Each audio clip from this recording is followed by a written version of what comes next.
ሰበር ዜና አገዛዙ የጤና ባለሙያ የሆነውን ውድነህ አንዳርጋቸውን ከማጎሪያ ቤት በማውጣት በአሰቃቂ ሁኔታ እንደገደለ ተሰማ። በአማራ ክልል ዋና ከተማ ባህር ዳር የአንድ ባለሀብት ሴት ልጅ ማንነታቸው ባልታወቁ ሰዎች ታግታ 50 ሚሊዮን ብር እንደተጠየቀባት ተሰማ። በሌላ በኩል በሱዳን አብይ አህመድንና የብልጽግና ስርዓትን ስልጣን እንዲለቁ የሚጠይቅ የተቃውሞ ሰልፍ ተካሄደ።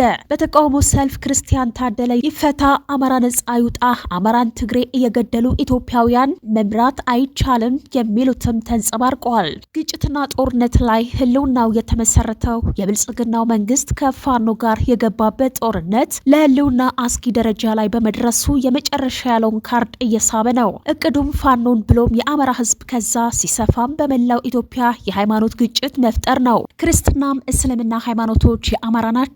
አንዱን ከፍ አድርጎ አንዱን ዝቅ የሚያደርግ ለአንዱ ልዩ ጥብቅና ለአንዱ ጥቃት የሚሰነዝር የአማራነት ክንድ የለም። ይልቅ እምነቶቹን በሚያምኑ ምዕመናንና የአምልኮ ስፍራዎች ላይ ጥቃት የሚያደርሱ የህዝባችንን ጠላቶች አንገት ለመቅላት ሰይፋችን ስል ነው። አስቸኳይ መግለጫ ተሰጥቷል። የተወደዳችሁና የተከበራችሁ የቻናላችን አድማጭ ተከታታዮቻችን በያላችሁበት የዓለም ዳርቻ ሰላምታችን ድረስ ያለን አሁን ለሰዓቱ መደመጥ ያለባቸውን አጫጭርና ወቅታዊ መረጃዎችን ይዘን ቀርበናል። ለቻናላችን አዲስ የሆናችሁ ቻናሉን ሰብስክራይብ እንዲሁም ቪዲዮ ላይክ እና ሼር እንድታደርጉ በትህትና እየጠየቅን እስከ ዝግጅታችን ፍጻሜ ድረስ አብራችሁን ሆኖ በቀጥታ ወደ መረጃው አለፍኩኝ። አገዛዙ የጤና ባለሙያ የሆነውን ውድነህ አንዳርጋቸውን ከማጎሪያ ቤት በማውጣት በአሰቃቂ ሁኔታ እንደገደለው ተሰማ። መስከረም 24 2018 ዓ.ም ረቡ ገበያ ጤና ጣቢያ ላይ ባለሙያ ሆኖ ሲያገለግል የነበረ ውድነህ አንዳርጋቸው የተባለ የነርስ ባለሙያ ከአንድ ወር በላይ አስሮ ሲገርፍና ሲደበድብ ከቆየ በኋላ በአሰቃቂ ሁኔታ ህይወቱን አጥፍቶታል። አማራ ከሆንክ በአገዛዙ በኩል ተቀባይነት የለህም፣ ትገደላለህ። አገዛዙ አሸባሪ እና ንጹሃንን ገዳይ ነው ስንልም በምክንያት ነው። መረጃው የስናን አባጅሜ ብርጌድ ህዝብ ግንኙነት ነው። በሌላ መረጃችንም በአማራ ክልል ዋና ከተማ ባህር ዳር የአንድ ባለሀብት ሴት ልጅ ማንነታቸው ባልታወቁ ሰዎች ታግታ 50 ሚሊዮን ብር እንደተጠየቀባት ተሰማ። የአማራ ክልል መናገሻ የነ አበባው ታደሰና ተመስገን ጥሩነህ የፖለቲካ ካርታ ቴብል የነ አብይ የትዕዛዝ መተግበሪያዋ ባህር ዳር በርካታ ነዋሪዎች እየታገቱባት መሆኑ ከተሰማ ሰነባብተዋል። የዚህ እገታ ጉዳይን ለየት የሚያደርገው ነገር ደግሞ የባለ ሀብቱ ልጅ ናት በሚል የታገተችው ነፍሰ ጡር መሆኗን ያለችበት ሁኔታ ለሷም ይሁን ለልጇ ጤና አስከፊ ነው ተብለዋል። ታዲያ እንደ መረጃ ምንጮቻችን ከሆነ የደሴት ልጅ ባለቤት ሎጂ ባለቤት ልጅ ናት የተባለችው ይቺ እናት ወደ ቤተሰቦቿ እንድትቀላቀል የህይወት ዋስትናዋ ለእሷም ለልጇም 50 ሚሊዮን ብር መሆኑ ለቤተሰቦቿ ተነግረዋል። ይህ አይነቱ የእግታና ዝርፊያ ሂደት በከተማዋ ከተጀመረ ዋላደር ያለ ሲሆን በመኖሪያ ቤታቸው ውስጥ ሳይቀር ታግተው ሌላ ቦታ ከሚኖር ዘመድ ብር እየተጠየቀባቸው መሆኑ ተሰምተዋል። ይህ በእንዲህ የሚቀጥል ከሆነ ወጥቶ ለመግባት ስጋት ይሆናል። አድማጮቻችን መረጃችን አሁንም የቀጠለ ሲሆን በሱዳን አብይ አህመድንና የብልጽግና ስርዓትን ስልጣን እንዲለቁ የሚጠይቅ የተቃውሞ ሰልፍም ተካሄደ። ክርስቲያን ታደለ ይፈታ፣ አማራን ትግሬን የገደልክ ኢትዮጵያን መምራት አትችልም፣ ብልጽግና አብይ አህመድ ስልጣን ይልቀቅ የሚሉ መፎክሮችም ከሀገር ሱዳን ከኢትዮጵያውያንና ትውልድ ኢትዮጵያውያን ዘንድ ተሰምተዋል። ስልጣኑን ለማራዘም ባንኩንም ታንኩንም የኔ ነው በማለት እመራችኋለሁ በሚላቸው ህዝቦች ላይ ጦር የሰበቀ ትውልድ እያጠፋ የሚገኘው የአገዛዙ ስርዓት በያዝነው አመት ምርጫ የሚደረግበት አመት እንደመሆኑ ድጋሚ እንዳይመረጥና የህዝባችንን ሰቆቃ እንዲያበቃ እየተማጸኑ ይገኛሉ። እናት ወልዳ መታረስ፣ ወጣት ሰርቶ መለወጥ፣ አባት ቤቱን በሰላም መምራት፣ ገበሬ በሮቹን ጠምዶ ማምረት፣ ወታደር ከሀገሩ ህዝቦች ውጭ ጠላት መቅጣት፣ ምሁር በይፋ ሀሳቡ መግለጽ ቅንጦት የሆነባት ሀገረ ኢትዮጵያ በ666 አማኝ በሆነው አብይ አህመድ አሊ የተመራች ይኸው የማትወጣው አዘግት ውስጥም ገብታለች። በራሳችን ዜጎች አያሌ ዜጎቻችንን ቀብረናል። ድህነት ተለምዶ የድሃ ድሃ ተብለን ተለይተናል። ጠግቦ ማደር ሳይሆን በህይወት ማደሩ ታላቅ ጸጋ ሆኗል። እናም እናውቀዋለን፣ ብንናገር እናልቃለን። ሆኖ እንጂ ነገሩ ይሄን ሁሉ ሰቆቃ በዚህ ኢትዮጵያ በተለይም አማራና ትግሬ አካባቢ ያለው ሁነት ለሚያውቅ ብሶቱ ከባድ ነው። ግን በሱዳን የሚገኙ ዜጎች ድምጽ በመሆናቸው ሳናመሰግን አናልፍም። መረጃችን የቀጠለ ሲሆን በሌላ በኩልም ግጭትና ጦርነት ላይ ህልውና የተመሰረተው የብልጽግናው መንግስት ከፋኖ ጋር የገባበት ጦርነት ለህልውናው አስጊ ደረጃ ላይ በመድረሱ የመጨረሻ ያለውን ካርድ እየሳበ ነው። እቅዱም ፋኖን ብሎም የአማራ ህዝብ ከዛ ሲሰፋም በመላው ኢትዮጵያ የሃይማኖት ግጭት መፍጠር ነው። ይህ እርምጃ ከዚህ በፊት በተደጋጋሚ ሞክረው የነበረ መሆኑ ይታወቃል። አሁን አንደኛ መስከረም 23 2018 በወሎ መካነ ሰላም የእስልምና አባቶች በመስጊድ ውስጥ እንዳሉ እንዲገደሉ አድርገዋል። ሁለተኛ ግድያውን ተከትሎ ለብልጽግና ያደረው የቤተ እምነቱ መዋቅር 24 ሰዓት ባልሞላ ጊዜ ውስጥ ድርጊቱን ፋኖ እንደፈጸመው አድርጎ መግለጫ አስወጥቷል። ሶስተኛ የእስልምና ብልጽግና መዋቅሩ ጉዳይ ፋኖ ነው በማለት ብቻ ሳይወሰን ለክርስቲያኖች በስማችሁ የሚታገል በማለት ፋኖን የክርስቲያኑን ብቻ ወገን አድርገው ገልጸዋል። ይህም ከላይ ከአብይ በመጣ ትዕዛዝ ካልሆነ ፋኖ የሚታገለው ጸረ አማራ ካልን መሆኑን እየታወቀ እስልምና ጸረ አማራ ባልሆነበት ሁኔታ ራሳቸውን የአማራ ጠል አድርገው መፈረጃቸውም ከባድ ወጥ መርገጥ መሆኑ ልብ ይለዋል። አራተኛ ሐሰተኛ የስልክ ልውውጥ በማዘጋጀት ጥሩ በሚተውን ሰዎች ድርጊቱን የፈጸመው የጎጃም ፋኖ ነው የሚል መረጃ በሆዳደር ህሊና ሙት አክቲቪስቶች በኩል እንዲወጣ አስደርጓል። ለማትረፍ ያሰበው ምንድን ነው? ብልጽግና በዋናነት የብልጽግና ወንጌል እንደ መርህ የሚከተል ነው። ይህንኑ ማስፋፋት አላማው ነው።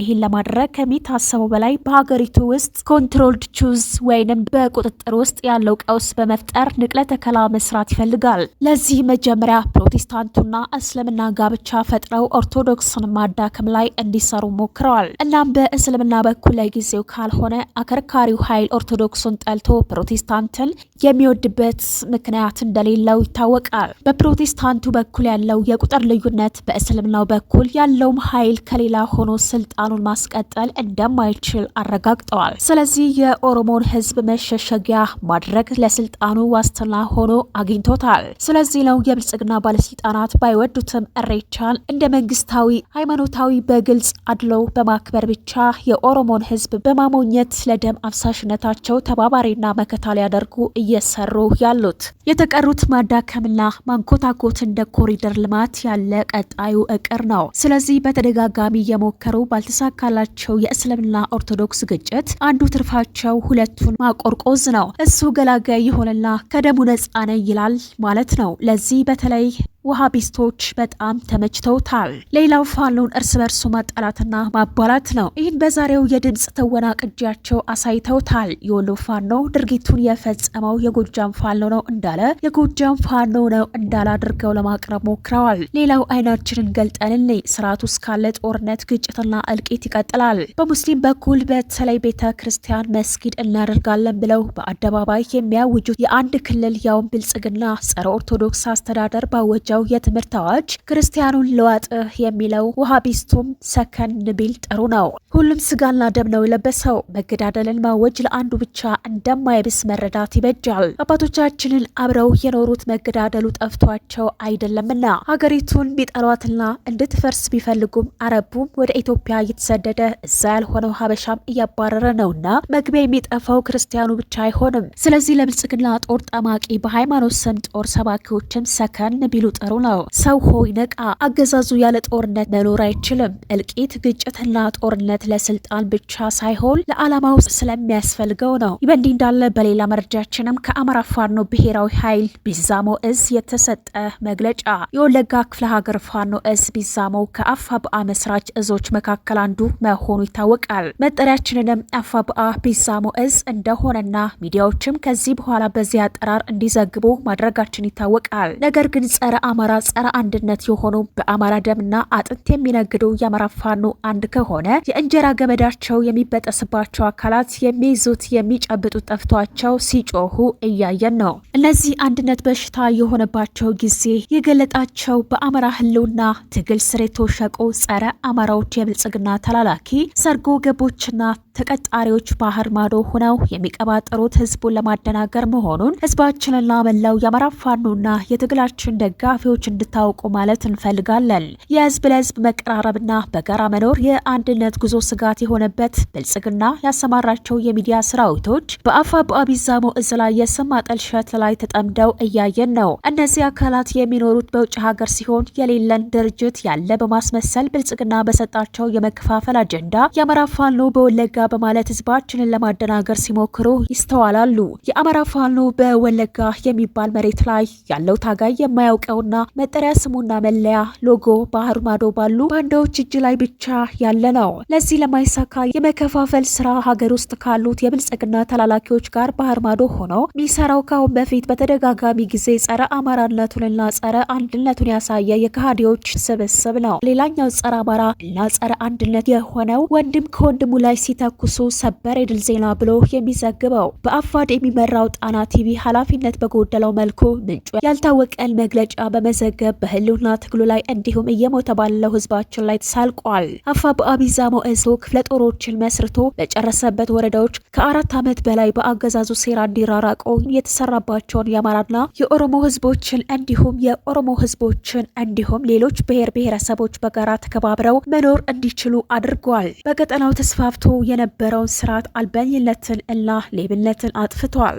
በሰላም ወጥቶ በሰላም መግባትን የሰላም እንቅልፍ መተኛት እንዲቻል አድርጓል። በዚህ መልካም ስራ ምክንያት የኦሮሞ ማህበረሰብ የራቀንን ሰላም አሳይታችሁናል፣ የሰላም እንቅልፍ ተኝተናል፣ ይህም ሰላማችንን አስቀጥሉልን በማለት ከጎናችን ተሰልፎ ይገኛል። በዚህ ልክ ላይ ተቀን እየለፋ ያለውን ተቋማችንን ያውም ወደ መሰረተው ድርጅት አፋብኃ ለምን ገባ ተብሎ መንጫጫት የነማን ግፊት እንዳለበት ጠንቅቀን እናውቃለን። ከድርጊታችሁ እንድትታቀቡ እያለን የሚከተሉትን ማስጠንቀቂያዎች ማስቀመጥ እንወዳለን። አንደኛ፣ ከወለጋ ተፈናቅላችሁ በመጠለያ ጣቢያ ውስጥ የስንዴ አከፋፋይና የብልጽግና የምክክር ኮሚሽን አባል ሆናችሁ ይህን ተልዕኮ የምታራምዱ ግለሰቦች ከዚህ ኩይ ተልዕኮ የማትታቀቡ ከሆነ በእና ድርጅታችን መዋቅር በኩል እርምጃ ለመውሰድ የምንገደድ መሆኑን እናሳስባለን። ሁለተኛ፣ ካሁን በፊት በወለጋ ክፍለ ሀገር ላይ ስትታገሉ ቆይታችሁ በትግል ላይ በነበራችሁበት ጊዜ ለአማራ የህልውና ትግል የማይመጥን ስራ ሰርታችሁ አደረጃጀት ሲፈጠር በመርህ መመራትና ተጠያቂነት እንደሚወጣ አስታውቁ።